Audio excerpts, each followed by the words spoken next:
What's up guys, Shane Stars with Droid Modder X. This is going to be a different style of video. We're not really reviewing anything here. We're not unboxing anything. I'm not showing you guys a root method or a ROM. This is just me talking to you about my feelings on some very big issues that I've had with the Galaxy S6 Edge. Now, I'm not the only one who has had these issues with this device. In fact, there are forum posts upon forum posts upon forum posts of people just having these awful issues. Now, these are pretty much deal-breaking issues that's on the device. I'm hoping that Samsung will correct these. I'm sure that they will.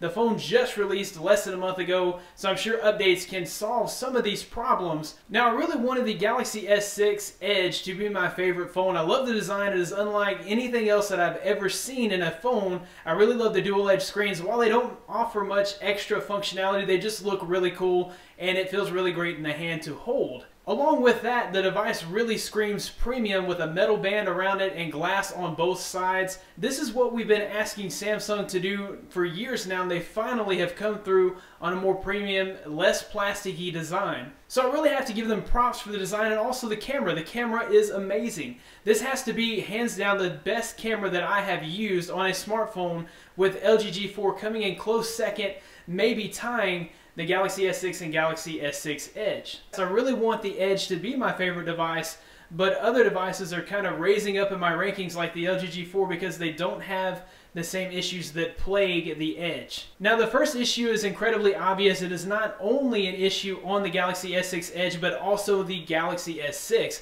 and that's battery life. Now, most of you can say that if you're not a heavy user, then even the Galaxy S6 and Galaxy S6 Edge battery can get you through the day. So if you're only checking it periodically, say you're just looking at email, surfing the web here and there, you should be able to get a full day's use out of it. But if you're a heavy user like me, that 2,550 milliamp hour battery is not going to cut it. As soon as you start loading videos, as soon as you start tweeting, as soon as you start streaming audio, that battery rapidly declines. Now, I found just streaming audio on the way to work kills about 10% of my battery, and that's streaming audio for about 20 minutes, and I'm already sitting at 89% when I get to work. I also find that about 3 o'clock in the day, even though I'm a hard worker, maybe I turn on my device for an hour during my lunch break and watch some YouTube videos, catch up on whatever I've missed on the internet. And by about 3 o'clock, I'm down to about 10 or 15%. Now, the saving grace here is the fast charger, because once you plug your device in to the fast charger, which is included, mind you, other devices like the One M9 and the LG G4 do not include a fast charger. So a big plus goes to Samsung for at least including that charger with the phone. You can actually get a 50% charge in about 30 minutes. So when I get home at night, if I need to go somewhere else, if I need to go out to eat with my family, or if there's grocery shopping that needs to be done, or just whatever else I have to go do, I can actually plug in my device, and 30 minutes later I have 50% of a charge, which is pretty cool. So having that fast charge allows me to get through the entire day. Now, where that is a problem is that these batteries only have a limited number of charging cycles. Now, most people, when they drop $700 on a phone, they need that phone to last them for 2 years. I would be willing to bet that this phone, if you're having to charge it twice a day, is not going to last you for 2 years, and the battery is not removable. So with that being said, you're actually going to have to ship your phone into Samsung after the year warranty has probably expired and have them open up the device and replace the battery.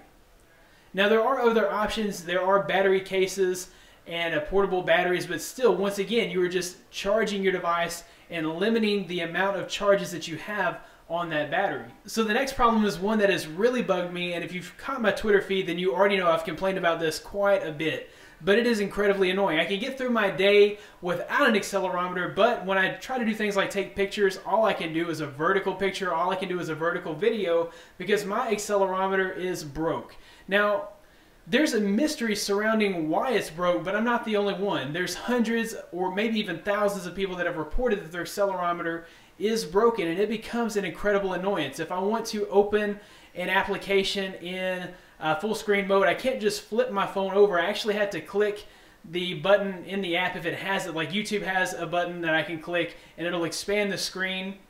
But once I go out of that screen, I still have to rotate my device manually. And I can't even rotate my device manually because there's not a toggle for that like there used to be on Android phones. I can't lock it in horizontal mode if I wanted to. It is a pain. And I really can't say more than the fact that it's just a pain. Many people are blaming the fast charging on the Galaxy S6 Edge. It is only affecting the Galaxy S6 Edge. It's not affecting the Galaxy S6.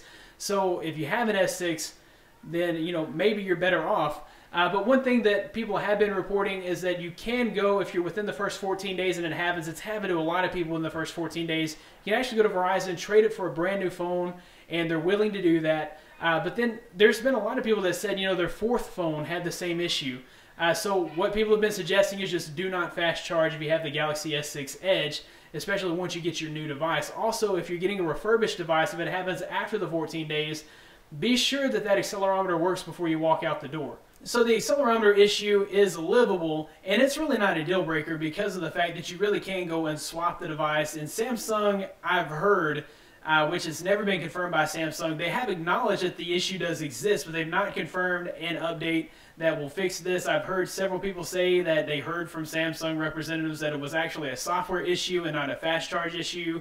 I don't know that that's the case. Maybe they will release an update that will alleviate this issue. That would be incredibly awesome. The last main issue that has plagued a lot of devices is a scratched screen on the Galaxy S6 Edge when people are taking it out of the box. Now, the reason that the screen is scratching is part of the manufacturing process. I'm imagining a robotic machine that picks up the glass and then, picks it up, sets it on the phone, and presses it into place, and that is causing a hexagonal scratch or several hexagonal scratches all over the device. You're able to see those scratches if you were in heavy light, like if you go outside and the screen's turned off, you can see those scratches. They're kind of hairline scratches, but they exist. And this is one problem that people have had issues with when trying to go back to the store and get a new device. They're being told just to live with it because, Best Buy or Verizon or AT&T or whoever is telling them that, hey, you caused that scratch. It couldn't have been like that out of the box because the manufacturer wouldn't send us scratched devices.